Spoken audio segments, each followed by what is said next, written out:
I'm Bob Fogarty, the editor of the Antioch Review, which, for those of you who are from afar, is a near-in suburb. I'd like to begin by just simply welcoming all of you to this event. And I'd like to have Kevin Riley, who's our host, make some opening remarks. Kevin.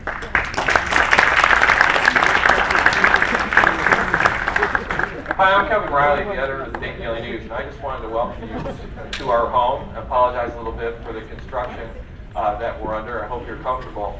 I know that for some of you, obviously familiar faces who've been here at this event before, welcome. Some of you are new, and I'd like to also welcome you.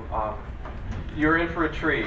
You don't get to attend many events like this with the quality of authors that we have. So if you're out there, wondering if you ought to ask that question or fearful that maybe you just won't sound like you're as knowledgeable about their work as you wish you were, do not hesitate. You're in for a real treat tonight. And then the only other thing is that the food is available throughout the event tonight, and there is no turning it back in.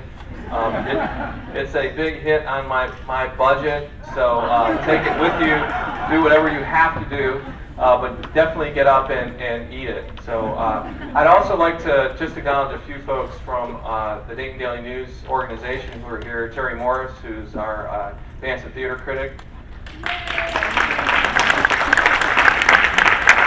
and Ron Rollins, who is the editor of our newspapers in Hamilton and Middletown. With that, I'll turn it back over to Bob, and we'll get going on the program. We have some really special guests this evening who have come from further away than Yellow Springs. And these are individuals who are here for the conference, and among them I've been getting some lectures and help in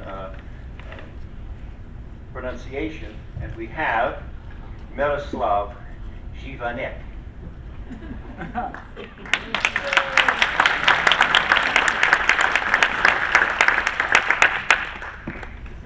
And we have Professor Alija Bem.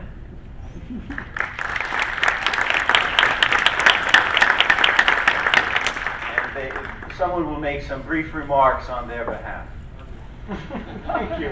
And I think that we will do in the future, that we will make sure that our connections with the city of Dayton are even more stronger, because as the mayor mentioned on several occasions, somehow city of Dayton become part of history of city of Sarajevo and Bosnia and Herzegovina, and vice versa. Sarajevo somehow become part of the history of the Dayton, so of city of Dayton. So I think since this is a literary event, I think this is a wonderful story, and we have to explore it more. Thank you very much.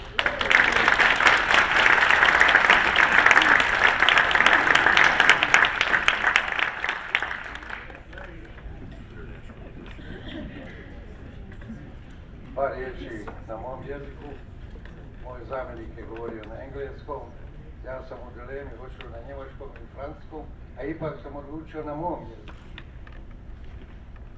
Only a few words in my own language. My deputy mayor said some words in English. I was in a dilemma if I should say something in English, in German, or in French. Dakle, dobar večer, ja se zaista zahvaljujem. Grad Dayton je pojam u Bosni i Hercegovini, također i u gradu Sarajevo. A true thank you to you all. The city of Dayton is a real example in Bosnia and Herzegovina and in the city of Sarajevo. Ta riječ je u kućnoj upotrebi, kao jelo, kao voda, kao nešto što je rodilo mir. Sarajevo ima 25 pobratima gradova. Ovaj je posebno važan, jer je on porodio mir. The city of Dayton is a household name in Sarajevo, just like water, food, and Dayton. The city of Sarajevo has 25 sister cities, but the city of Dayton is something truly special. Hvala vam lijepa, uživajte, a i mi uživamo. Živi, zdravi bili. Thank you all very much. Enjoy, because we're enjoying it very much. Thank you all.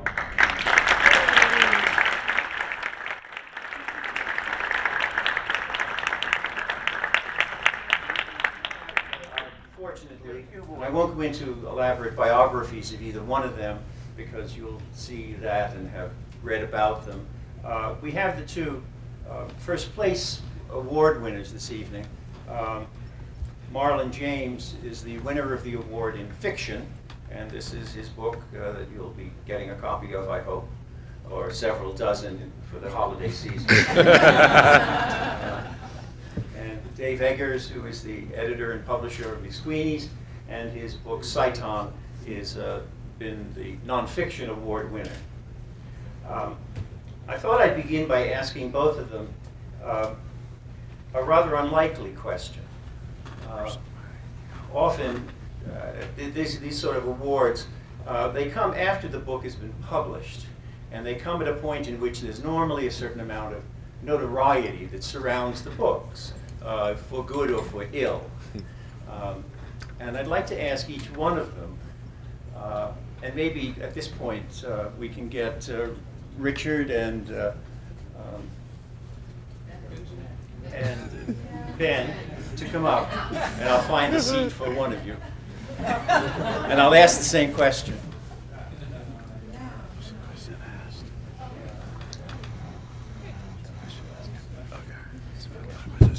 Can't have too many seats. Yeah.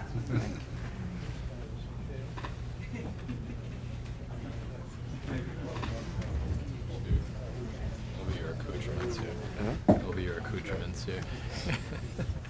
Last year's. And the question's a very simple one, we'll begin with the award winners for this year. Have there been things that they have either read or that comments have been made about their books that have surprised them? I'll give you an example. I published a book some years ago, and in one of the reviews, there was a complaint made that the book had an index, and there should have been more pictures. Now, and I'm sure that they've heard, but it's really that are there things that have surprised you about the response to the book? Dave, you're nodding your head. I'm rarely eager to go first. I usually beg to go last. But I have a story that when the process of writing Zaytoun was 3 years, and it started when I met the Zaytoun family in New Orleans, and I knew something of their story and what they had gone through during and after Katrina, but when we agreed to go forward with telling their story, the first thing I said was that let's treat this, let's change your name in the book, and let's disguise your identity and your address to the extent where if there's anybody that has problems with Arab Americans, Muslim Americans, Islam in general, if anybody wanted to focus their antipathy towards somebody and saw your name on the title of a book and knew you ran a business and connected those things, I couldn't live with them being a target. And the Zaytouns were, especially Abdul Rahman, was very against this right away, and we agreed to table it, and the process took a long time, so we had a lot of time to go back to this. But I said, you never know. People are going to know your address, and I didn't want them to suffer anymore in any way, especially they and their kids. But about 2 years into the process, we revisited this subject, and the Zaytoun said, "This is our story."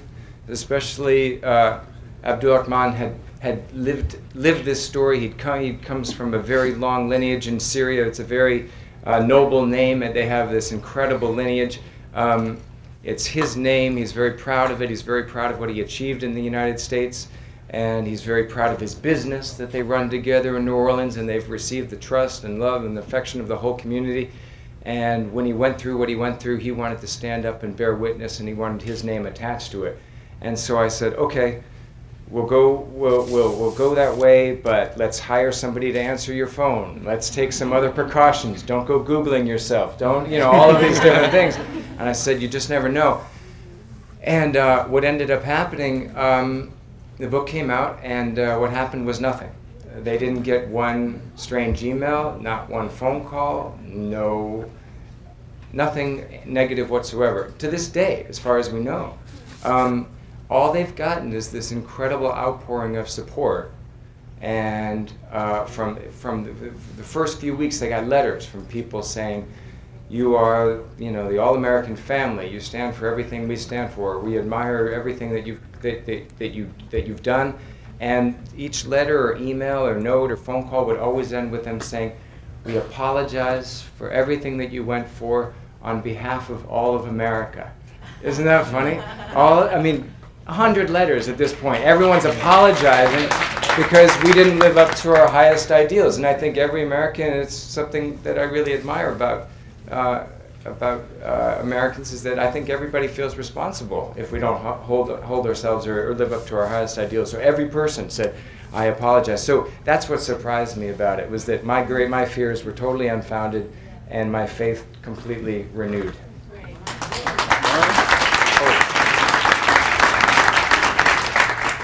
I was hoping I wouldn't have to follow that. I don't know. I think the thing that surprised me the most is when the novel, when critics and even readers start to refer to it as a love story. And I was really shocked and appalled at this, because I don't write love. I'm a literary fiction author. We don't do love. Perverted love, sure, and unrequited love, and serial killer love, of course. But that they looked at it as something that was essentially a love story, and even worse, a forbidden love story. I was like, good God, I've joined the Harlequin romance. And it took me a long time to admit to myself and realize. But I remember when I was writing it, a very good friend of mine gave me the best advice I've ever gotten as a writer, and he said, you need to risk sentimentality. And I at the time thought, this is crap, I'm not listening to you. But maybe that's what I did, because I can't think of anything I fought against more than there being a sort of love story in there. But I think there comes a point in a book where, and I know every writer says this to the point where it sounds like a cliche, but there does come a point where the book starts to write you, and you just sort of get out of the way and let it happen, and maybe that's what happened. Yeah.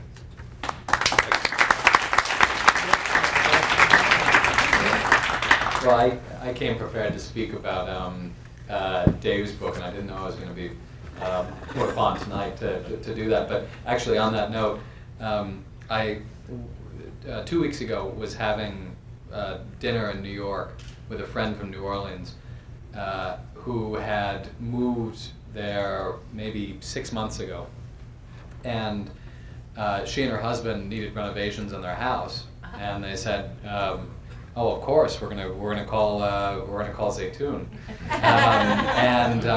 and they did. Now this could have been more than 6 months ago. They did, and they got an estimate. And then the line went dead for about 2 months, and eventually a woman called, and breathlessly my friend answered the phone, and it was Kathy. She said, she was profusely apologetic, and she said, we've been in Syria. And the first words, this is according to my friend, the first words out of my friend's mouth were, on behalf of the United States, I really feel like I have to apologize. And thank you for sharing your story with all of us. In terms of the reception to my book, I have been overwhelmed with, well, first of all, I've been very surprised at the degree to which I've been appointed, as it were, an expert in the field of modern day slavery, which I fear speaks to a terrible deficiency in the field as a whole. But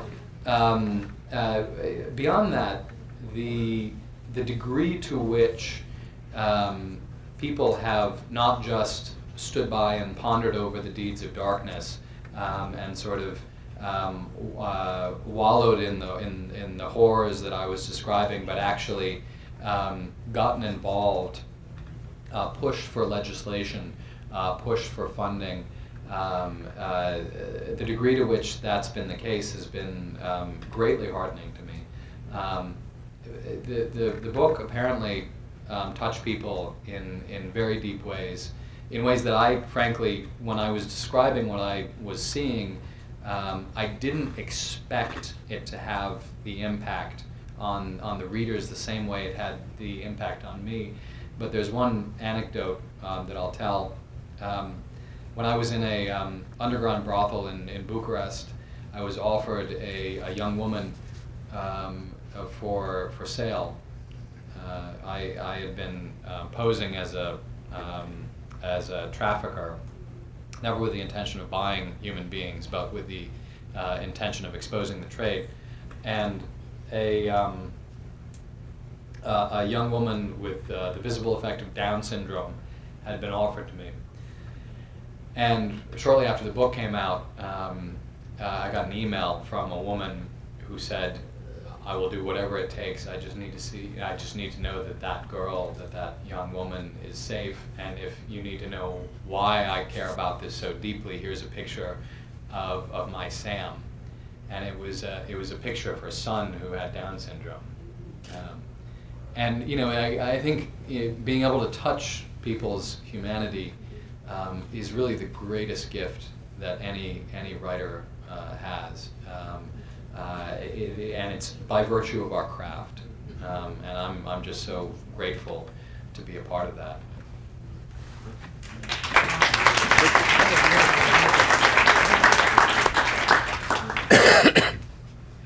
I don't really remember the question. Oh. Yes, I understand. We relate on a generational level, at least. Were you surprised by any responses to the book?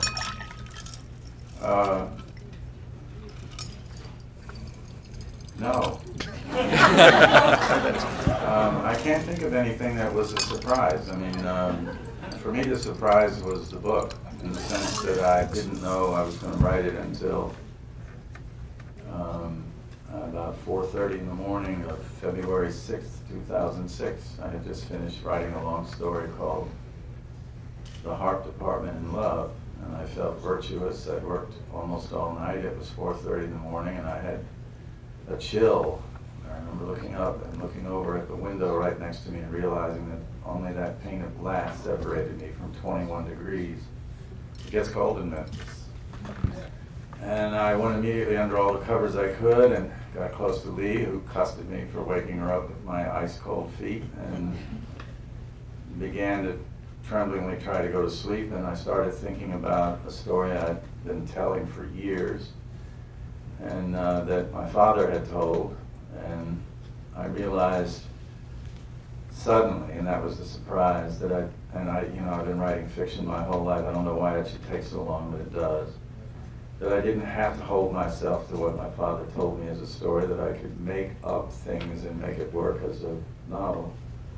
And so I got immediately out of bed and put, bathrobe on and went in and made coffee and started on it and worked on it until the sun was up.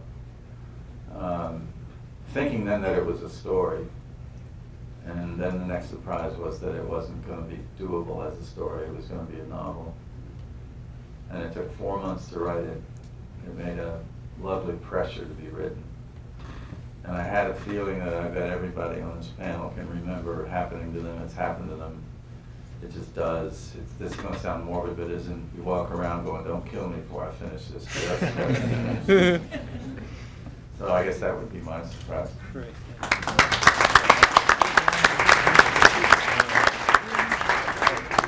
I'd like to ask one rather brief and I hope equally awkward question. There are, for many writers, the second book or the third book is a challenge, fourth book. And some writers are terrified by two-book deals, quote unquote, because it puts pressure on a writer to perform, and they don't often want to do that. I'd like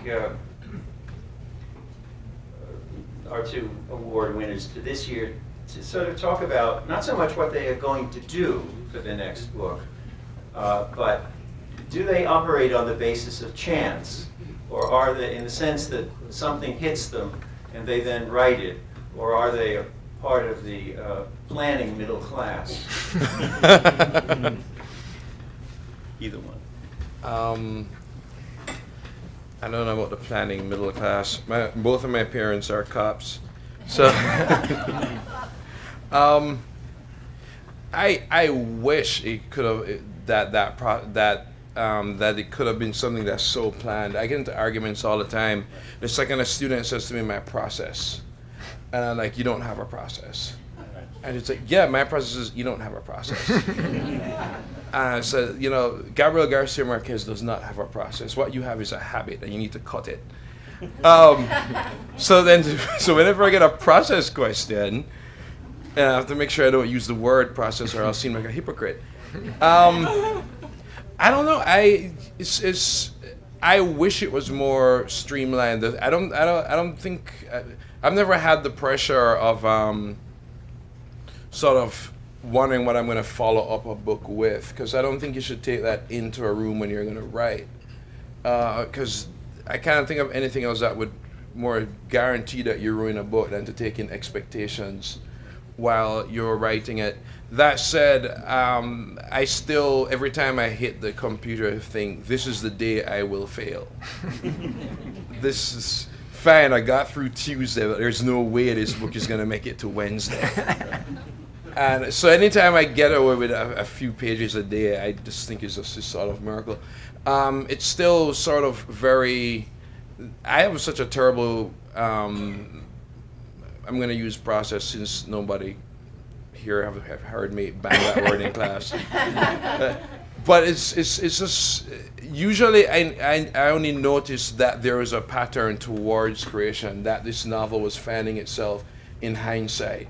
Once I start writing, usually I can go pretty fast, but it will take me 2 years to start writing just to figure out what it is. And for me, it's always characters who show up who won't leave. And I try everything in the world to get them to go. My process of writing is not writing. It's doing everything. I don't know where I stand as a writer, but I'm probably sure I'm the best procrastinator of his generation. So I wish I had a more articulate answer. Dave. That's my process exactly. I figured out a ratio that I need 8 hours of sitting pretending to write, or being in the writing position. Just sitting on a couch with my laptop on in a shed in the backyard, which is where I write.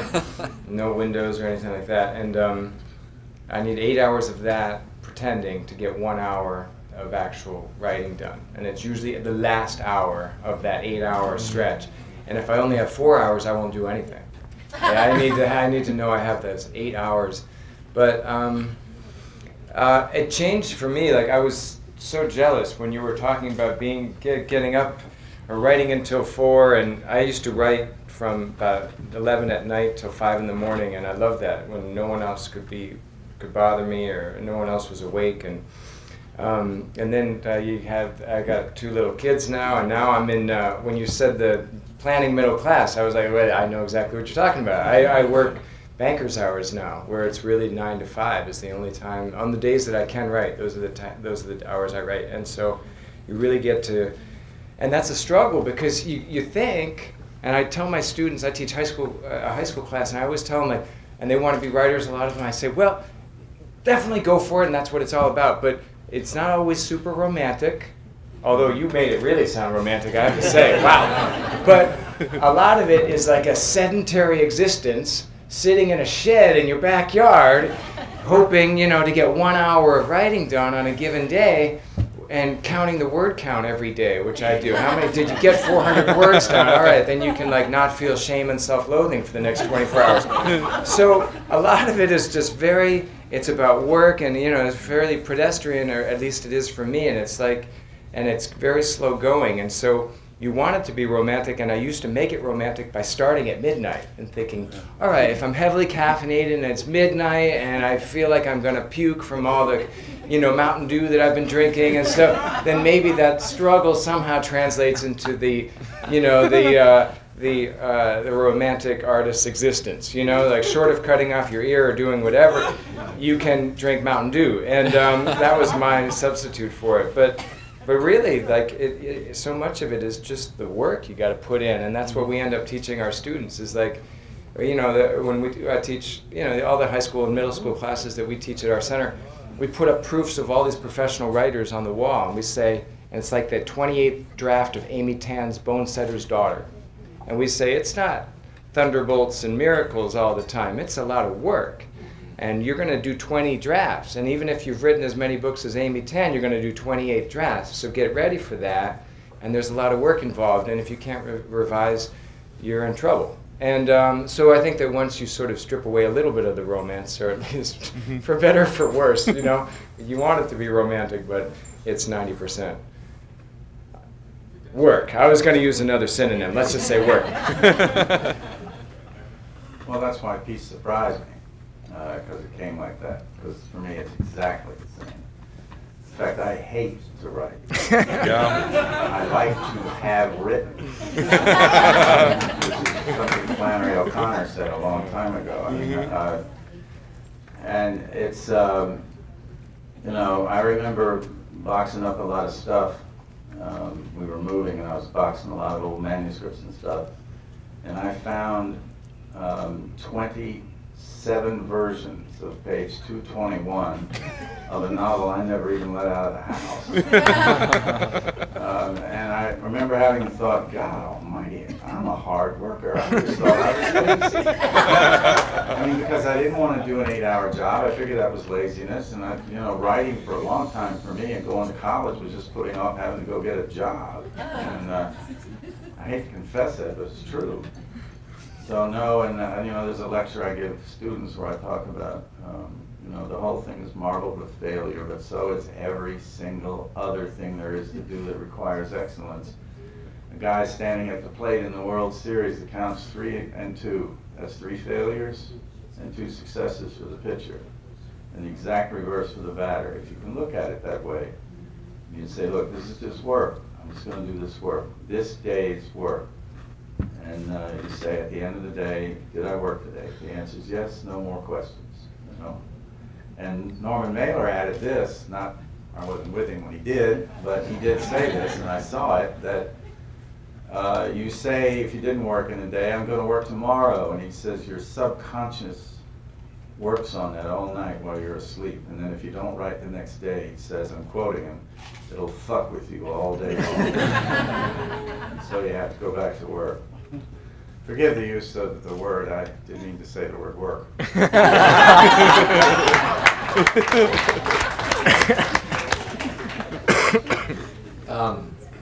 don't have too much to add to that. But I think the original question was about next books, right? Sort of. As happens with creative types, the question evolves. We all dodge this was immediately after this book came out. I was asked, well, what is the follow-up here? And it's a little bit like asking a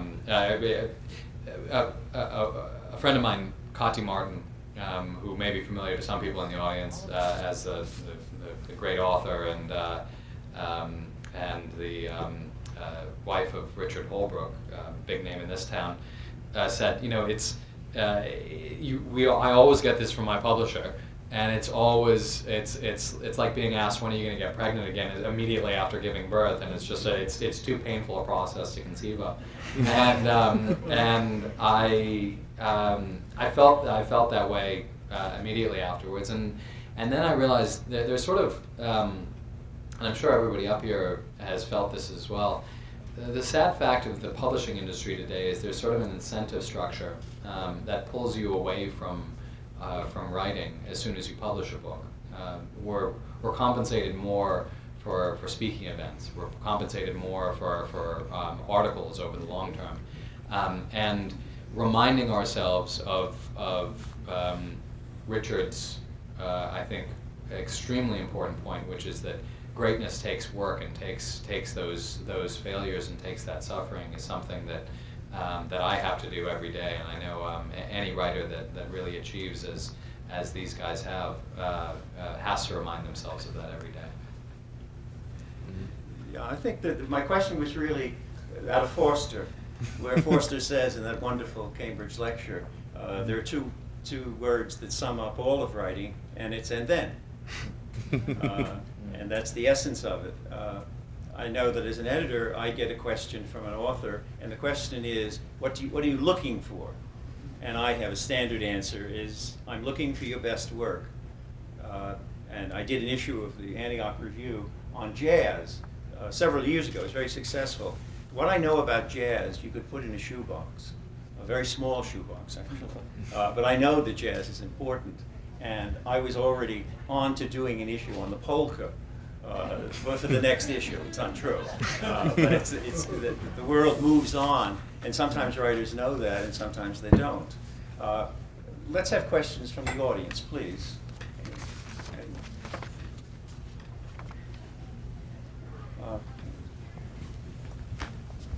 My question is,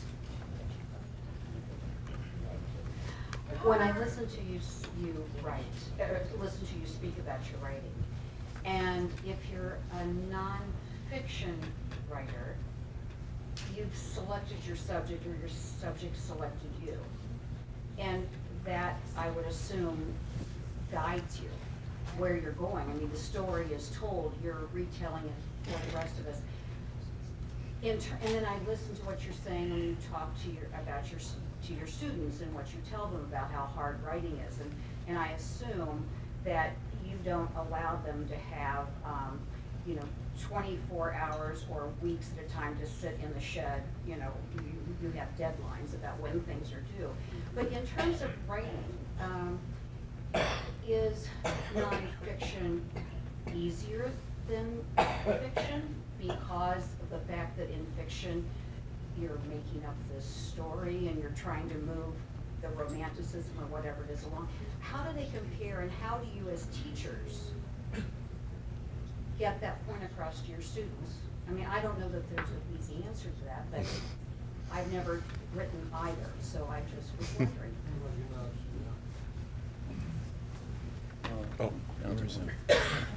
I should welcome Geraldine Brooks.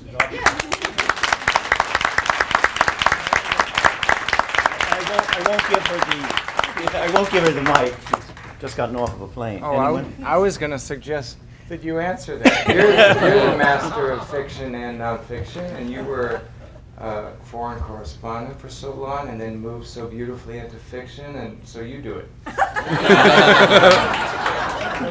That's the slickest Well, cop-out I thank you ever very heard. much. Hi, everybody. It's fantastic to be back here. Indeed, I did start off in the hardwood forest of fact, and in fact, a large part of my writing career, little known fact, took place right here in Dayton. I was working for the Wall Street Journal, based in Cleveland, and one of the companies I had to cover was Dayton Power and Light. So I was down here quite a lot. But anyway, the hard or easy is difficult to answer, but I think that the difference is, the trouble with writing nonfiction is it has to be true. And therefore you have to work harder on the narrative line for the bits that you don't have, the fact that you can't unearth the anecdote that didn't just quite beautifully turn itself the way you wished it had if the guy had only. Whereas in fiction, you can make it do what you want. You can follow a line of fact if you're working like I do with historical subjects. you can follow that line as long as you can, but where the historical record falls silent, you can take this wonderful swan dive into imagination, and you can turn things around and make them work out the way that you would like them to. So. That was actually very gracious.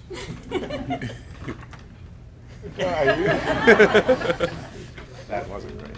You want me to- It's all hard, and they each have their own difficulties. I mean, and there are times when it's going well, and you feel like it's always going to be that way, or you want to feel that way. And there are times when no matter what the subject is or what you're working on, it's more difficult, and you feel empty, and you don't have anything to say, and you're looking at a blank piece of paper or a blank computer screen. I still, a lot of the time, work longhand because you can lie on your back and write, but you can also fall asleep that way. I have done some nonfiction. I've done book reviews. I've done articles. I've done essays, memoir stuff, personal essays, I guess they're called. And I've written a historical novel, a couple of them. And my experience has just been it's all extremely hard, and each has its own specific difficulties. And probably the hardest thing for me of anything to write at all is a poem or a song lyric. For me, those are dreadfully difficult to do. They all sound stupid when I do them. Probably because they are. But that's what I would say. It's all hard, and each one has its own difficulties. A couple of more questions. There were some hands. Anyone? You've knocked them all into a stupor. What have you been doing to them?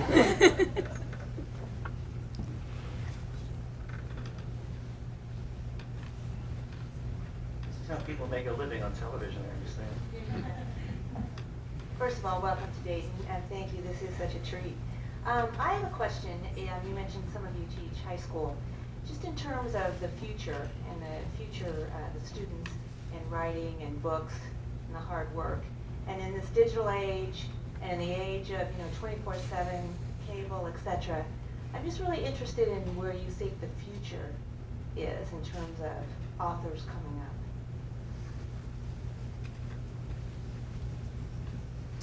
Good answer.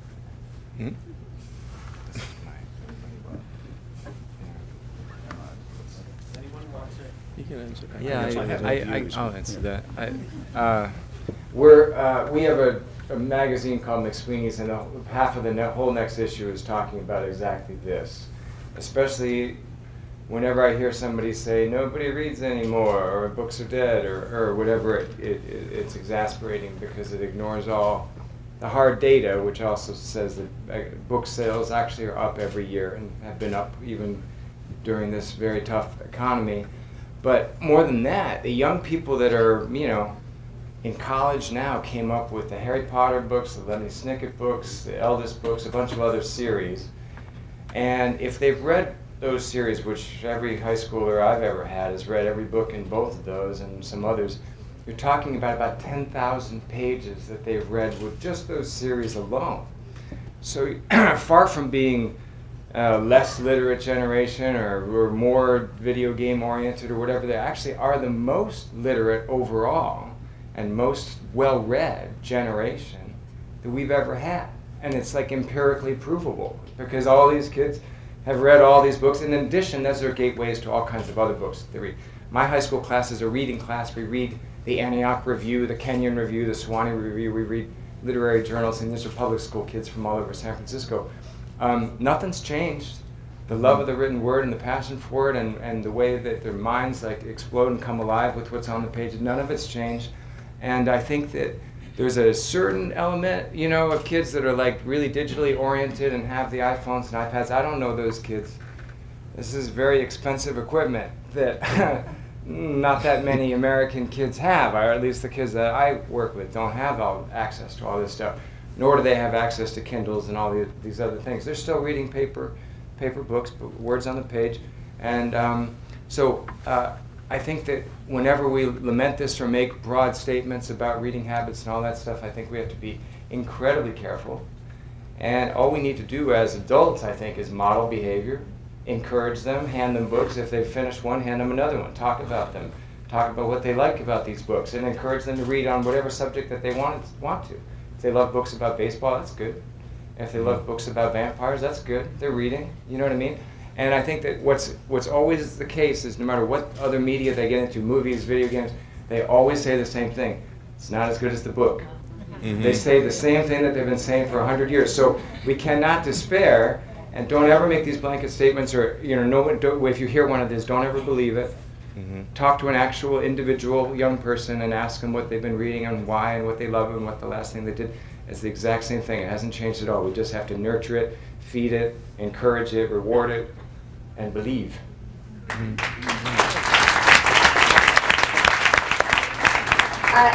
I would concur with that 100%, and I'd like to just add something about the young writers that I've come across this winter. I live on Martha's Vineyard, and it's a pretty lonely, cold place in the winter, so for something to do, we decided to have an open mic at the local bookstore where everybody could bring what they were working on and read it.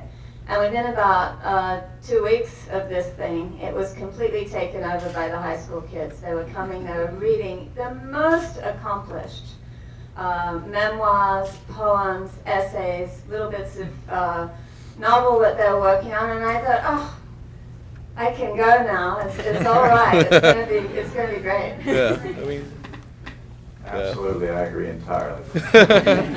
I also teach. I teach undergrads, and I live in Minneapolis, and every 2 weeks or so, Garrison Keillor gives a whole spiel about the death of writing, and the death of reading, and the death of books. And you know, my point with that is, books have survived a couple plagues, have survived a couple inquisitions. They've survived all sorts of attempts to destroy it, but you really think you're going to be the generation to kill the book, really? It survived burnings and inquisition, but irony is going to kill it. And which is something, and also coming from a country that we're just now getting into being a sort of a more literate nation, and knowing countries in the world where reading still have such high stakes, and the understanding of what the sort of power it is just opening a book and being lost in this world of wonder, that I actually find that statement kind of offensive and a little ridiculous, and also sort of very exclusive rather. That it's just someone who has not been to a school and watched 18 kids talk about Haroun and the Sea of Stories. You cannot underestimate the fact of a 9-year-old reading a 900-page book about witches or a wizard.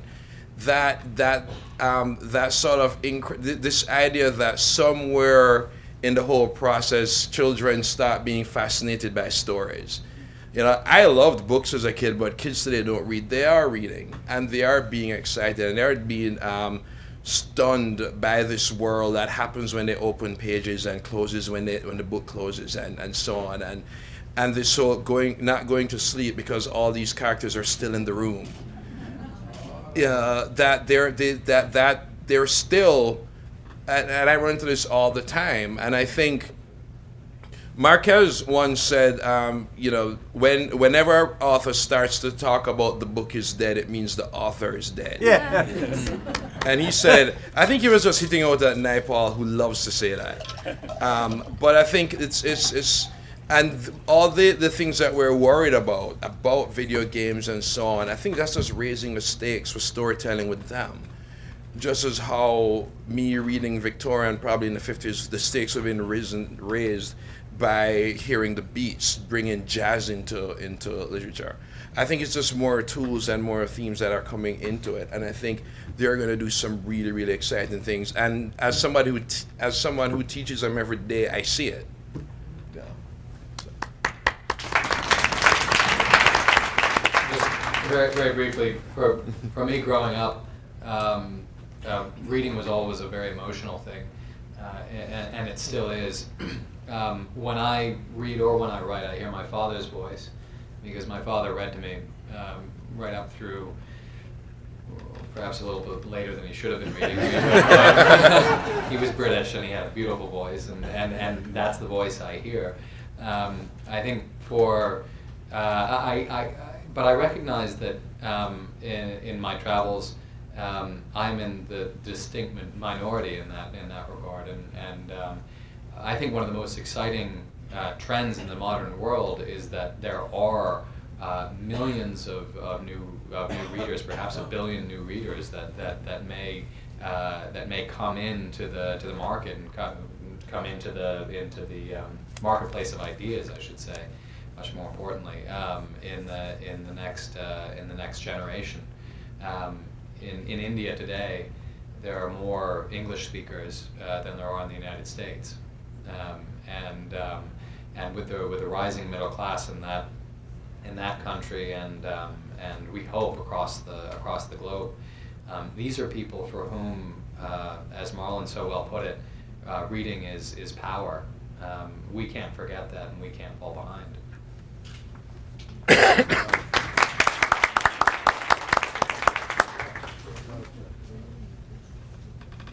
So you've been talking a lot about reading, and so I am really curious to find out what you all have read lately, the last few months or year, that has inspired you, other than your own work, of course, and or your students' work. So what are y'all reading? I just read Ben Lipson's terrific comic novel, which is called The Ask. And it's a wonderfully funny novel. There aren't many great comic novels. And it's about fundraisers. And it's about raising money, which is the ask, over against the give. And these people all teach at a university in New York, which they characterize as the mediocre university at New York City. Anyway, that's I've just finished it. Anyone?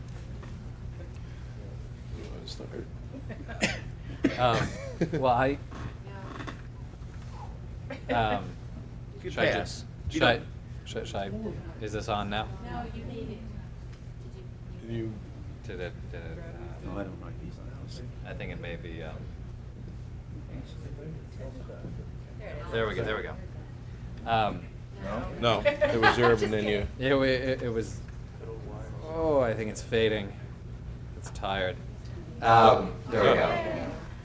The at the risk of sounding like I'm promoting current company, which I am, Dave's book was incredible. It was. I'll get into it more tomorrow night. But I'm also reading U.S. Grant's memoirs, personal memoirs, which are fascinating and a reminder that there is value behind things that generals have to say on occasion. It helps to have Twain as an editor. All right. Oh wow. There's a few books that I usually read at least every 2 years, and I'm sort of going through that. So the regular rotation books are around 4. Toni Morrison's Song of Solomon, Jane Austen's Pride and Prejudice. What am I reading? James Ellroy's American Tabloid, which I really wish I wrote. And usually Marquez's Autumn of the Patriarch. Not that I really like that book, but I'm always so proud of myself when I finish it. I have this bunch of friends, we call them the Infinite Jest Posse, because it's just the fact that they finished it is really great. So I'm going through Pride and Prejudice right now, which is a book I read a lot. I've been challenged because I tell people I've read it so much I can recite it, but I'm not going to do that. I'll just mention Edwige Danticat won an award here a few years ago, and I just read her new book called Create Dangerously, which is, I think, the best thing she's written, and really incredibly powerful about the process, you might say, Yeah. and also just about her writing life.